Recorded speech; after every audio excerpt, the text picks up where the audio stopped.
In the past few days po, may kumakalat na post tungkol sa umano'y 60 seamen na nagpositibo sa HIV matapos ang surprise test ng kumpanya at exposure daw sa Brazil.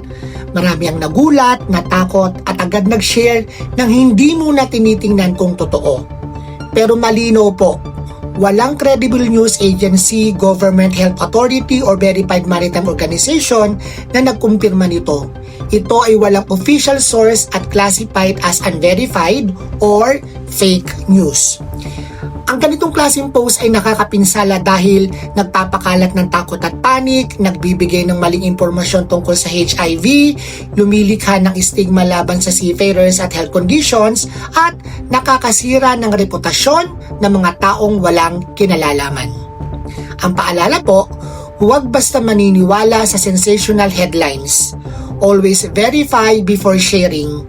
Check reliable sources like Department of Health, reputable news agencies or official maritime health advisories.